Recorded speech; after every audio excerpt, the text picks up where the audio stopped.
안녕하세요, 여러분. 정말 힘든 월요일입니다. 자, 오늘은 코스피와 코스닥 모두 하락으로 마감이 되었습니다. 오늘 코스피 지수는 마이너스 0.83% 하락으로 마감이 되었습니다. 이건 오늘 코스닥도 마찬가지였습니다. 장 초반부터서 코스닥도 마이너스 0.13% 하락으로 출발했고 종가는 마이너스 0.48%로 마감되면서 코스피와 코스닥 지수는 오늘 하락으로 마감이 되었습니다. 자, 지난주에는 미국에서 금리 인상을 앞당긴다라는 뉴스가 나왔었죠. 그 덕분에 지난주 미국과 유럽 증시가 완전히 박살이 났었습니다. 이건 오늘 한국 증시도 피해갈 수가 없었죠. 오늘 코스피와 코스닥은 외국인과 기관 투자자의 순매도가 나왔으며 개인 투자자만 오늘 코스피를 2조 원 이상 순매수했습니다. 자, 거기다가 영국에서는 델타 바이러스가 다시 한번 유행하고 있습니다. 이미 백신을 접종한 사람도 다시 한번 변이 바이러스에 감염이 되어서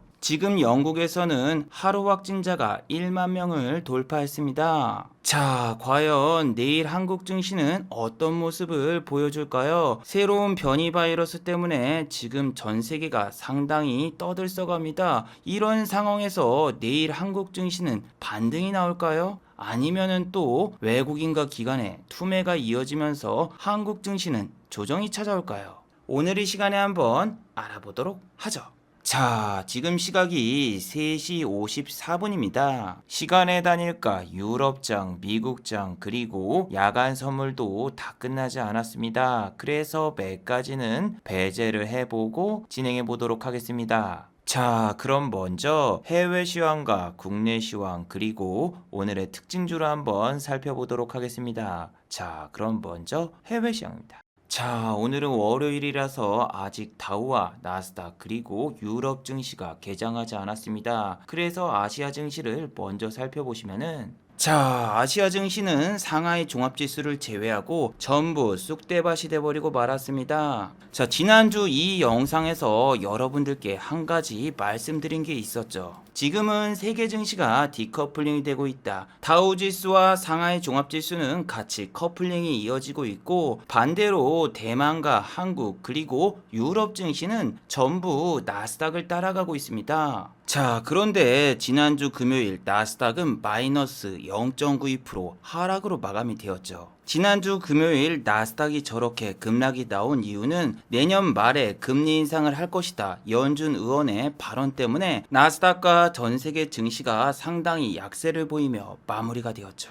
그 덕분에 한국 증시 역시 오늘 조정이 찾아왔죠. 코스피와 코스닥 같은 경우에는 오늘 지수적으로는 그렇게 크게 하락하진 않았지만 아침에 외국인과 기관의 수급을 체크해 보셨나요? 장이 시작하자마자 외국인이랑 기관이 이렇게 1조 원 가까이 순매도를 보였습니다. 자, 지난 시간에도 설명을 해드렸지만 외국인과 기관은 장 초반에 5천억 이상 코스피를 매도하면은 장중에 순매수로 전환되지 않아요. 프로그램 자체가 매도로 잡아놨기 때문에 종가까지 계속 프로그램 매도가 나오고 중국의 상하이 종합지수가 장중에 이렇게 상승으로 돌변했다고 해도 한국 같은 경우에는 기존에 상하이 종합지수를 따라가지 않았기 때문에 상하이 종합지수가 상승했다고 해서 한국 증시의 변화는 전혀 찾아오지 않았어요.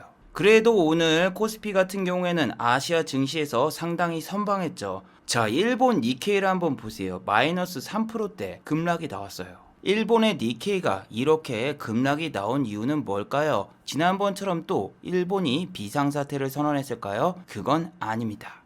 자, 오늘 일본의 니케이가 저렇게 급락한 이유는 우리와 똑같은 이유 때문이죠. 지난주에 미국의 연준 의원 중 한 명이 미국의 금리 인상 시기가 내년으로 앞당겨질 수 있다. 이러한 발언 때문에 전 세계 증시가 급락이 나왔었는데 일본은 가장 큰 영향을 받은 나라 중 하나죠. 자, 그런데 여러분, 일본 같은 경우에는 개인 투자자분들이 주식시장에 참여하기가 되게 힘들어요. 한국 같은 경우에는 오늘 외국인과 기관이 이렇게 양매도를 했어도 개인 투자자들이 2조 원 이상 순매수를 했지만 일본은 여러분 주식을 한 주만 구입할 수가 없습니다. 기본 매수 단위가 100주예요. 그렇기 때문에 여러분들이 만약에 일본 주식에 투자하고 싶다 하지만 그건 상당히 힘들 거예요. 예를 들어 볼까요? 일본의 닌텐도의 주가가 현재 얼마죠? 64,730엔이죠. 이 주식을 한 주만 구입해도 66만원인데 아까 말씀드렸다시피 일본 같은 경우에는 기본 100주부터 구입이 가능하죠.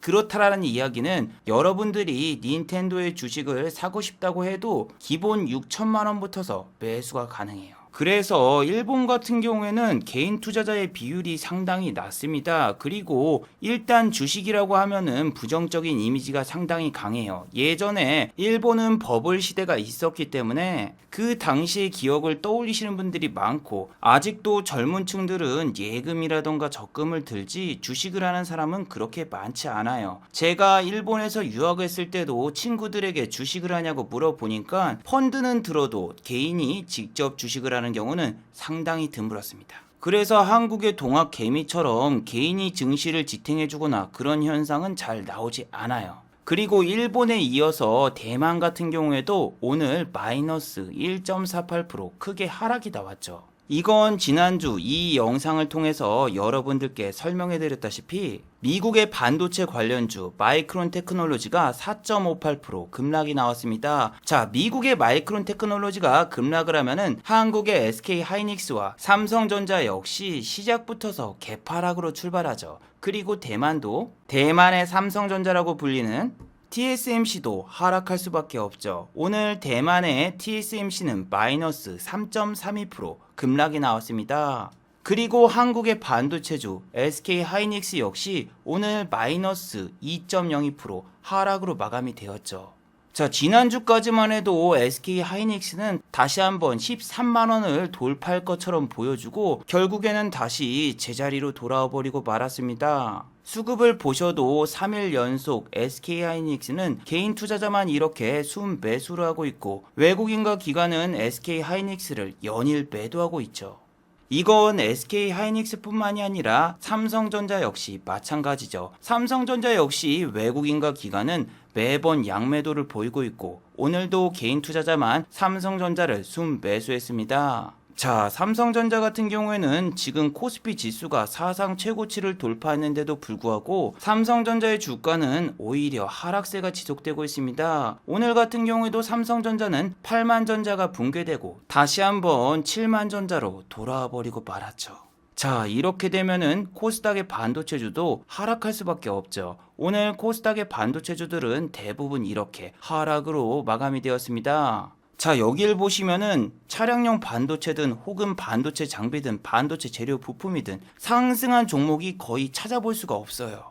아니, 도대체 언론에서 말한 반도체 슈퍼사이클은 언제 찾아오는 걸까요? 저희 시청자 여러분들도 반도체 슈퍼사이클이 온다 이런 뉴스 때문에 반도체주에 물려 계신 분들이 상당히 많은데, 자, 지금도 기사를 한번 자세히 보세요. 반도체 시장 장밋빛 전망에 삼성전자와 SK 하이닉스 훈풍, 반도체의 시간이 다시 돌아온다. 반도체 슈퍼사이클 기대감 고조. 반도체 슈퍼사이클 진입, 지금이 터닝 포인트. 자, 오늘도 저렇게 반도체 슈퍼사이클을 이야기하면서 삼성전자의 공매도를 어마어마하게 쳤죠. 정말 웃긴 게 삼성전자의 공매도 대부분은 8만원 초반대에 가장 강력하게 쳐져 있거든요. 그래서 여러분, 삼성전자의 주가가 아무리 8만원을 돌파하고 이렇게 올라가려고 해도 다시 제자리로 돌아와요. 한 달 동안 좋은 꿈을 꿈꾸신 분들 다시 원위치로 돌아오면은 정말 미치겠죠. 도대체 작년부터서 계속 나오는 반도체 슈퍼사이클은 도대체 언제 찾아오는 걸까요? 오늘 기사를 보시면은 반도체주의 주가 성장이 기대가 된다. 그 이유는 삼성전자하고 SK 하이닉스가 반도체 매출이 30% 이상 증가할 거기 때문이다. 이런 기사도 있지만 외국계 증권사의 레포트는 전혀 다르죠. 삼성전자, SK 하이닉스보다 빨랐다. 미국 마이크론 테크놀로지 4세대 디램 최초 출하.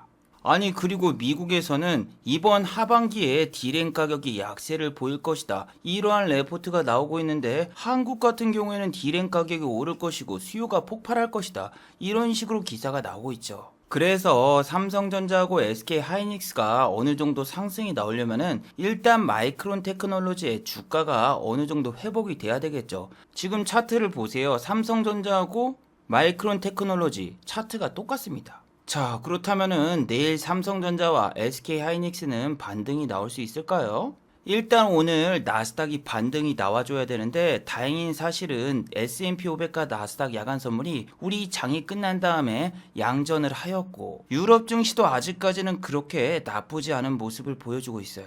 자, 그리고 여러분, 지난주 미국과 영국에서는 델타 바이러스가 발견이 돼서 확진자가 다시 한번 폭증하고 있다라는 뉴스가 나왔어요. 자, 그래서 최근에 영국 같은 경우에는 확진자가 3,000명대였는데 다시 한번 1만 명대에 접어들었습니다. 자, 그래서 현재 영국의 확진자는 9,074명입니다. 그래서 과연 이번 변이 바이러스가 미국 증시에 어떠한 영향을 줄까요? 일단 오늘 미국의 항공, 레저, 스포츠 쪽은 하락을 할 것 같고 반대로 나스닥 같은 경우에는 언택트 관련주가 또 한 번 상승하면서 나스닥은 상승으로 마무리가 될까요? 아마존이라던가 페이스북 그리고 넷플릭스 이런 언택트 최강자 주식들은 최근에도 조정이 있기보다는 이렇게 신고가를 향해 달려나가고 있습니다. 물론 이건 한국도 마찬가지죠. 네이버라던가 카카오 최근에 신고가를 돌파했고 오늘도 네이버는 마이너스 0.25%밖에 하락하지 않았어요. 카카오 역시 오늘 아침부터서 플러스 2.90% 상승을 했다가 종가는 그냥 0%로 마감이 되었죠. 그리고 영국발 델타 바이러스 때문에 CGN 같은 경우에는 오늘 16.36%가 상승했죠. 자, 그리고 영국발 델타 바이러스가 여러분 왜 델타 바이러스라고 불리는지 아시나요? 저는 여러분 맨 처음에 델타 바이러스라고 하길래 미국 군부대 델타 포스에서 바이러스가 발견되었나? 이런 생각을 했지만 그게 아니라 알파 브라보 찰리 델타 여기서 이 네 번째 델타를 뜻하는 거더군요. 지난번에 발견된 영국발 변이 바이러스, 남아공 변이 바이러스, 인도발 변이 바이러스 이런 거를 1차, 2차, 3차로 나눠서 이번에는 4차라고 하는 건데 그렇다면은 다섯 번째는 에코 바이러스라고 부르나요? 물론 추가 변이 바이러스가 생기면 안 되겠지만 이제는 WHO에서 나라 이름을 붙이고 변이 바이러스 이렇게 부르기보다는 알파 브라보 찰리 델타 에코 이런 식으로 순서대로 번호를 매겨서 바이러스 변종을 이야기할 거래요. 그래서 오늘 변이 바이러스 덕분에 코스닥 지수 같은 경우에는 0.48%밖에 하락하지 않았습니다. 자, 여기를 보시면은 코스닥 시가총액 1위와 2위가 셀트리온 헬스케어와 셀트리온 제약이죠. 얘네가 오늘 크게 상승하면서 코스닥 지수가 별로 빠지지 않았고 시젠 같은 경우에는 16%나 상승했죠. 아니 오늘 시즌이 상승하면서 진단키트 관련주가 전부 다 오르더군요. 엑세스바이오 같은 경우에도 오늘 10.05% 상승, 랩지노믹스 역시 6.62% 상승, 수젠텍 역시 플러스 3.67% 상승으로 마감이 되었어요. 그런데 저는 개인적인 생각으로 진단키트 관련주가 앞으로 또 급등이 나오기보다는 그냥 일시적인 기술적인 반등 정도로밖에 생각하지 않아요. 자, 영국발 변이 바이러스가 나왔을 때 국내 증시에 영향을 줬었나요? 안 줬었죠. 인도발 변이 바이러스가 나왔을 때도 한국 시장에는 그다지 큰 타격이 없었죠.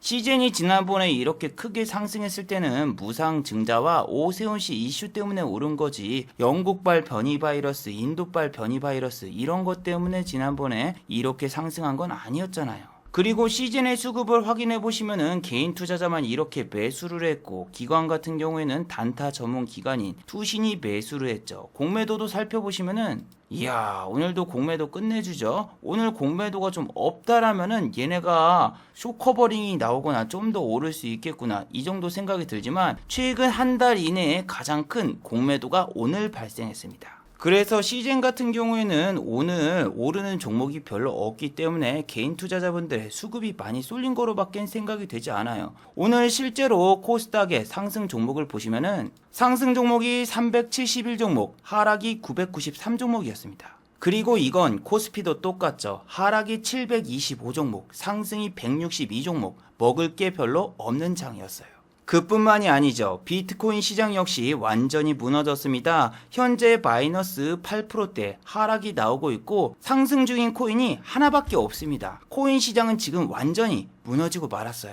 과연 비트코인 시장이 이렇게 크게 무너진 이유는 무엇일까요? 미국에서 금리 인상을 앞당긴다고 해서 비트코인 시장이 이렇게 크게 무너졌을까요? 그건 아닙니다. 오늘 이렇게 급락이 나온 이유는 또 중국 때문이죠. 자, 중국에서는 비트코인 채굴업체 90%가 전부 폐쇄가 되었다라는 뉴스가 나왔습니다. 현재 중국에서는 비트코인 사용과 채굴 역시 전부 금지를 하고 있는 상황인데, 이러한 뉴스는 코인 시장에 어마어마한 악재가 될 수밖에 없죠.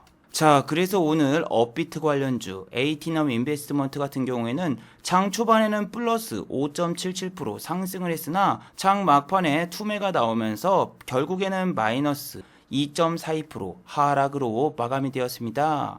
그리고 마찬가지로 업비트 관련주 우리기술투자 역시 마이너스 2.12% 하락으로 마감이 되었어요. 자, 그래서 현재 미국의 코인 거래소 코인베이스 역시 시간의 단일가에서 마이너스 2% 이상 하락 중입니다. 자, 여러분들은 오늘 어떤 종목, 어떤 섹터를 유심히 보셨나요? 저 같은 경우에는 지난주 이 영상을 통해서도 설명해 드렸고, 어제 생방송에서도 여러분들께 힌트를 드렸지만, 저는 지난주 수요일부터서 세계 증시가 하방으로 갈 것으로 예측하고 하방 쪽에 베팅을 걸었어요. 그런데 제가 생각한 거와 달리 국내 증시는 오히려 큰 상승이 나와버리고 말았습니다. 저 같은 경우에는 하방 베팅을 했기 때문에 하락할 때 상승하는 주식을 대거 매수했고, 그 결과 지난주 목요일날 완전히 망했습니다. 제 투자금은 현재 500만원으로 세팅을 했는데 손절을 얼마를 했다? 90만원 가까이 손절을 해버렸습니다. 지난번에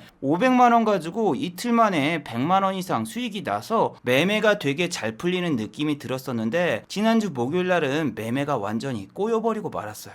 근데 지난주에 매매가 꼬인 가장 큰 이유가 뭐냐면은 뭔가 보여주려고 하다가 매매가 꼬였죠. 자, 저 같은 경우에는 지난주 이 영상에서도 보여드렸다시피 제가 손절한 내역을 보여드리잖아요. 그러면은 구독자가 줄어요. 100명에서 200명 정도. 그래서 이번엔 조금 화가 나가지고 500만원을 가지고 매매를 해서 2주차에는 200만원을 만드는 걸 보여주려고 하다가 수익이었는데 더 큰 수익을 내는 걸 보여주려고 하다가 익절을 못해가지고 돈을 날려버렸어요. 그래서 6월 14일 날 한번 손실을 본 다음에 6월 17일 날 같은 경우에는 100% 하방 베팅을 해야 되겠다 생각해서 레버리지를 풀로 땡겨가지고 하방 베팅을 했다가 오히려 쪽박차게 생겼죠.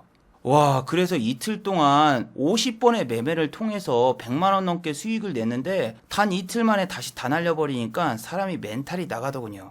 이게 여러분 뭐 상한가를 먹어가지고 수익을 낸 게 아니잖아요. 매매를 진짜 수십 번 했어요. 500만원 갖다가 6번을 매매한 거죠. 여기 보시면은 2,400만원이라고 찍힌 거는 6번을 들어갔다 나갔다 온 거예요. 이렇게 하면서 매매해서 수익을 내고 또 이날도 10번의 매매를 통해서 수익을 내고 정말 힘들었는데 여기서 실수 몇 번 하니까 원위치로 돌아오니까 사람이 조금 멘탈이 나가더군요. 그리고 또 미쳐버리는 게 뭐냐면은 목요일날 손절을 하니까 이날 갑자기 코스닥이 급등하면서 전날 손절했던 게 본전가 이상으로 올라가 버리니까 더 미치겠더군요. 근데 저는 대응을 잘했다라고 생각을 해요. 왜냐면은 이날 나스닥이 떡상을 했기 때문에 우리나라 증시도 같이 올랐지만, 이날 만약에 이 밑으로 빠져버렸으면은 우리나라 증시는 당연히 급락이 나왔을 거고, 저 같은 경우에는 2%에서 3% 손실을 볼 거를 10% 손실 봐가지고 그냥 계좌가 박살났을 수도 있었거든요. 레버리지를 쓴 상황에서는 대응이 무조건 빨라야 돼요. 그리고 목요일날은 실수를 인정하고 다시 한번 포지션을 잡았습니다. 그리고 지난주 금요일날 포지션을 잡아야 되는데 과연 증시가 더 오를 것인가 아니면 여기서 조정을 줄 것인가 결정해야 되는 순간에 저는 다시 하방으로 잡았습니다. 자, 그리고 오늘 어떻게 됐다? 대박 났습니다. 와, 오늘은 계획했던 시나리오 그대로 나왔습니다. 자, 오늘 저는 어떤 식으로 매매를 했을까요? 지난주 일요일날 올렸던 이 영상을 보신 분들은 기억하고 계실 거예요. 자, WTI 유가가 금요일날 상승으로 마감이 되었다. 그렇다면은 아침에 유가가 조금만 올라도 유가 관련주 무조건 움직인다고 말씀을 드렸죠. 자, 오늘 유가 어떻게 됐습니까? 추가적으로 플러스 3.43% 상승이 나왔고, 이란에서는 핵 합의 회의를 중단한다라는 뉴스가 장중에 나왔어요. 그 결과 오늘 중앙에너비스 같은 경우에는 12.16%가 상승이 나왔습니다. 저 같은 경우에는 이미 이 밑에서 순 매수를 해놨기 때문에 오늘 이렇게 급등이 나왔을 때 상당히 큰 수익을 챙겼습니다. 아니 여러분, 중앙에너비스가 장중에 처음 급등이 나왔을 때 21,000원대 부근에서 한 번 다 매도를 했거든요. 그리고 21,000원 부근에서 계속 멈춰있길래 다시 한번 매수를 했어요. 그런데 여기서 또 급등이 나와. 그리고 순간적으로 팔까 말까를 생각하다가 22,000원 돌파하자마자 바로 던졌거든요. 그리고 돌파하자마자 바로 이렇게 급락. 그래서 지난주 영상에서 여러분들 유가가 만약에 움직이면 유가 관련주를 무조건 관찰해야 됩니다. 이렇게 말씀을 드렸잖아요. 금이라던가 은, 그리고 구리 같은 경우엔 전부 떡락이 나왔어. 근데 유가만 상승했다? 그럼 유가 관련주는 필수 불가결입니다. 무조건 움직여요. 그리고 여러분, 정말 대단한 게 뭐냐면은 윤석열 씨 테마가 오늘 완전히 무너졌잖아요. 윤석열 씨 테마 같은 경우에는 윤석열 엑스파일이 있다, 이러한 찌라시 때문에 아침에 윤석열 씨 테마주가 그냥 급락이 나와버렸죠. 특히 디지털 조선 보세요. 오늘 장 초반부터서 마이너스 20%대 급락이 나왔고 종가 역시 마이너스 22.31%로 마감이 되었습니다. 이 종목 같은 경우에는 30분 단일가기 때문에 여러분들이 고점에서 물려있으면 무조건 때려 맞을 수밖에 없어요. 그래서 단일가 들어가기 전부터서 이런 종목은 절대로 건들지 말라고 여러분들께 말씀드렸죠. 근데 제가 만약에 6월 17일 날 너무 열받아가지고 에라 모르겠다 레버리지 풀로 땡겨가지고 윤석열 씨 테마주에 몰빵했다고 생각해보세요. 그럼 계좌가 그냥 완전히 박살나고 끝났잖아요. 저는 다행히 윤석열 씨 테마주가 좋은 뉴스가 나와도 건드리질 않았어요. 위즈코프 같은 경우는 여러분 6월 18일 날 고점에서 물리신 분들 정말 많죠. 왜냐하면은 전날 위즈코프 같은 경우에는 무상증자를 한다고 발표를 했었어요. 그런데 여러분, 저는 지난 영상에서도 말씀드렸다시피 위즈코프 같은 경우에는 올해 전환사채가 발행이 돼요. 그래서 전환사채가 먼저 발행이 되기 때문에 무상증자 뉴스는 신경 쓰지 않았어요. 그래서 여기 꼭대기에서 물리신 분들 같은 경우에는 이날 마이너스 11%의 손실을 받겠고, 그 다음날에도 추가적인 하락이 나왔고 오늘도 추가적인 하락이 나와서 고점에서 잡으신 분들은 최소 마이너스 25%의 손실을 보고 있죠. 그래서 여러분께 매번 말씀드리는 게 장중에 급등하는 종목을 매매하기보다는 급등하는 종목이 있으면은 종가에 사거나 혹은 상승과 하락 종목에서 하락 종목을 찾아보고 하락 종목 중에서 정상적인 종목이 있으면 그걸 매매하는 게 좋다, 이렇게 말씀드렸죠. 급등하는 종목이 있으면 여러분 종가에 사거나 아니면은 장마감 한 10분에서 20분 전 이럴 때 사는 게 좋아요. 저 같은 경우에는 오늘 너무너무나 웃겼던 게 뭐냐면은, 자, MH 에탄올이란 이 종목은 손세정제 관련주죠. 저 같은 경우에는 당연히 진단키트가 갔으면은 그 다음날에는 손세정제가 움직이겠구나, 이 종목을 종가에 사야지 하고 종가 근처에서 샀거든요. 종가 근처란 얘기는 여러분 동시효과를 얘기하는 게 아니에요. 저 같은 경우에는 MH 에탄올을 분명히 2시 한 40분에서 50분 사이에 1,500원 부근에서 순매수를 했거든요. 그런데 여러분 이게 대박인 게 뭐냐면은, 저 같은 경우에는 동시효과 직전에 잠깐 사놓고 그 다음에 동시효과 때 또 사는 그런 식으로 매수를 하거든요. 그래서 한 600만 원 정도를 2시 40분 정도에 순 매수를 해놓고 청소하고 빨래하느라고 잠깐 자리를 비웠는데, 잠깐 자리 비우고 자리로 돌아와 보니까 아니 이 종목이 상한가에 있는 거예요. 상한가. 물론 VI를 찍은 거라서 상한가처럼 보이는 거지 상한가는 아니었어요. 그래서 매수한 지 20분밖에 안 됐는데 수익률이 17%짜리하고 16%가 이렇게 생겨버리고 말았죠. 그런데 제가 진짜 팔고 나니까 MH 에탄올은 상한가를 찍었었어요. 그리고 나서 지금 종가를 보시면은 26.83%라서 제가 팔고 난 다음에 더 날아가서 너무 아쉬웠습니다. 하지만 지금 시간의 단일가를 보시면은 마이너스 5%입니다. 예. 이거 여러분 제 영상 찾아보면 있습니다. MH 에탄올 같은 경우는 시간의 단일가라던가 혹은 종가 직전에 갑자기 급등이 나오고 그 다음날 무조건 빠져버리는 종목이니까 급등했을 때 팔아라, 제가 만들었던 영상이 있는데 이번에도 또 시간의 단일가에서 이렇게 급락이 나와버리고 마네요. 자, 그리고 윤석열 씨 테마주가 오늘 급락이 나오니까 잠룡으로 불리는 최재형 씨라던가 혹은 추미애 씨 관련주가 급등이 나왔었죠. 오늘 최재형 씨 같은 경우에는 대선에 출마할지 모른다, 이러한 뉴스 때문에 오픈베이스는 오늘 상한가를 가고 말았습니다. 장중에 상한가를 한 3번인가 풀렸었습니다.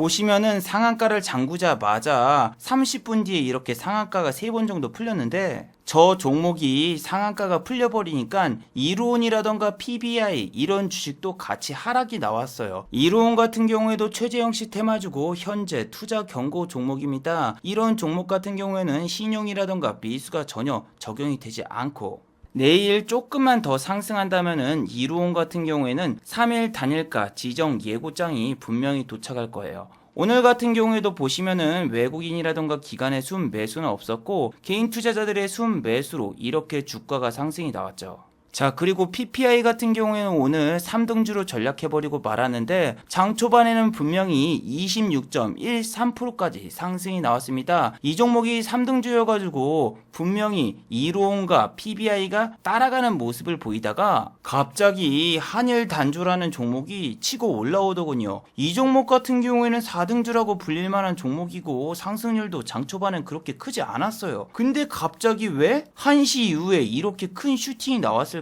정말 이상해서 찾아보니까 인터넷에서 방송하시는 분이 이 종목에 들어와가지고 시청자 수급이 들어오면서 이 종목이 갑자기 2등주가 돼버리더군요. 물론 여기서 상한가를 간 종목은 제외예요. 영화금속도 보니까 최재형씨 테마주라고 하는데 아니 왜 이렇게 최재형씨하고 얽혀있는 주식도 많죠? 한세 MK, 영화금속, 오픈베이스, 이루온 와 정말 무슨 사회이사가 동문이다 뭐다 이런 거 다 엮여놓고 또 올리는데 와 진짜 정치 테마주 너무 지겹네요. 아니 무슨 갑자기 이상한 엑스파일 이야기를 하지 않나, 최재형 씨가 윤석열 씨의 포인트를 5포인트 가져왔다 뭐 이런 뉴스가 나오지 않나.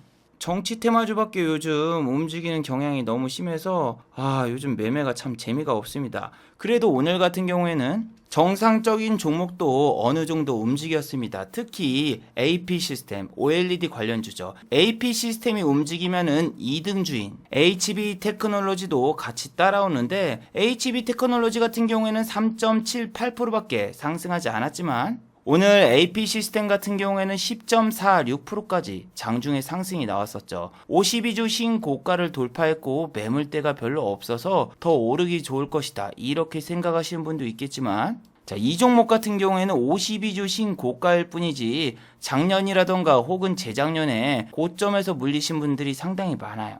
그리고 OLED의 찐 대장은 덕산 네오룩스예요. 덕산 네오룩스가 움직이니까 그 다음에 AP 시스템과 HB 테크놀로지가 같이 움직인 거예요. 덕산 네오룩스 같은 경우에는 진정한 신고가죠. 주봉이라던가 월봉으로 보셔도 위에 매물대가 별로 없습니다.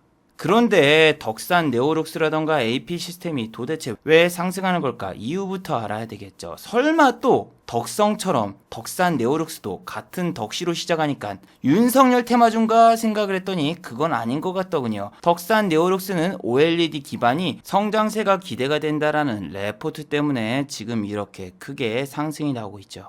그래서 오늘 찾아보면은 최재형 씨 테마주라던가 윤석열 씨 테마주, 이재명 씨 테마주 이런 테마주가 아니어도 해볼 만한 종목은 충분히 있었어요. 하지만 AP 시스템 같은 경우에는 무빙이 너무 안 좋았습니다. 자, 이 종목을 보시면은 34,000원을 찍기 전에 바로 이렇게 촥 빼버립니다. 그리고 한 호가가 올라가잖아요. 그러면은 두 호가를 빼버려. 이게 장중에 팍 수급이 들어오면서 세 호가 정도 올리고 다시 네 호가를 빼버리고 이런 식으로 가기 때문에 확 수급이 들어왔을 때 이 종목 따라가면은 수익 내기 힘들어요. 자, 그리고 장중에 보시면은 맨체스터 유나이티드 제약 같은 경우에는 멕시코와 항암제 16종을 수출 계약한다. 이러한 소식 때문에 오늘 8%대 급등이 나왔죠. 그런데 이렇게 뉴스를 바로 띄우자마자 밑으로 확 빼버렸죠. 이 종목 같은 경우에는 매번 찌라시 뜨면은 윗꼬리가 잘 나오는 종목이기 때문에 상한가를 못 간다고 생각하는 게 좋아요. 가끔 상한가를 가겠지만 이 종목의 대주주 같은 경우에는 인터뷰할 때마다 우리 회사 주식을 사지 마세요 이런 식으로 이야기할 정도로 증여세 때문에 주가가 오를 때마다 기타 법인에서 대주주 매도가 나와요. 자, 그리고 오늘 같은 경우에는 장이 안 좋았는데도 불구하고 스펙주들이 대거 급락이 나왔습니다. 스펙주들은 장이 안 좋은 날 보통 움직이는데 오늘 같은 경우에는 장이 안 좋았는데도 불구하고 전혀 움직이지 않았어요. 스펙주 같은 경우에는 기본적으로 주식 발행수가 별로 없기 때문에 상한가를 갈 때는 빨리 갈 수도 있지만 떨어질 때도 이렇게 하이패스급으로 떨어집니다. 지난주에도 27.53%나 상승했다가 빠질 때 단 몇 분 만에 이렇게 10% 이상 급락이 나왔죠. 그리고 지금 여러분 유가도 다시 올라오고 있고 또 환율 역시 상승한 상태죠. 이럴 경우에는 항공주라던가 여행주는 건드리시면 안 돼요. 오늘 보시면은 여행, 레저, 스포츠 관련주는 상승이 나온 종목을 거의 찾아보기가 힘들죠.